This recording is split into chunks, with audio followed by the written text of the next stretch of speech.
Mana ham ko'rib turgan ko'chatlaringiz bular hammasi jo'xori bo'ladi, makka jo'xori. Hozir bu dalada silus uchun makka jo'xori o'stirishyapti. O, naryoqda ham ko'rishingiz mumkin, o'zi kattaroq bo'lib qolgan. Bu dalada ilgari hop arpa, g'alla bor edi, buni o'rib olib, mana ikkinchi ekimiga hozir jo'xori ekilyapti. Ko'rib turganlaringizdek, hozirgi paytda buni chiqarib olish uchun, yomg'irlatib sug'arish bilan aslida chiqarib olinyapti. Bu tizimimiz o'zi bu yoqqa gibrid sistema o'rnatilgan, ya'ni ham tomchilatish ham bor, yomg'irlatish ham bor. Ko'rib turganlaringizdek, mana yomg'ir ham kelyapti, mana quvlab. Voy, oyoqlarni mana qo'rqib tushadi.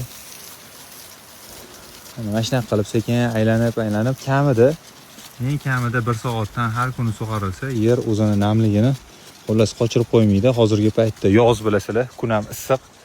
O'shaning uchun bu tizim oti bilan o'rtoqlar suv tejovchi texnologiya, ya'ni bugun sug'ardingizmi, ertasi kuni qurib qolishi mumkin. Chunki ham suvni tejayapmiz ayobota, to'g'rimi? Ariqlab sug'arish bilan bu tizimni umuman solishtirib bo'lmaydi.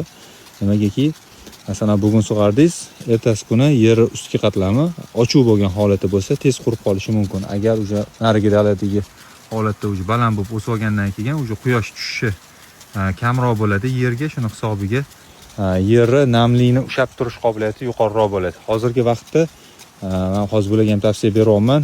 Har kuni oz-ozdan sug'arib turishingiz to'g'ri bo'ladi, chunki yer usti qatlami ham qotib ketib qolmaydi.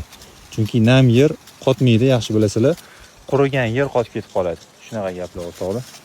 Hozir bu tizimni profilaktikadan o'tkazib, sekin tekshiryapmiz. Hamma joyi birdek sug'aryaptimi yo'qmi, shu narsalarni ko'zdan kechirgani kelganmiz.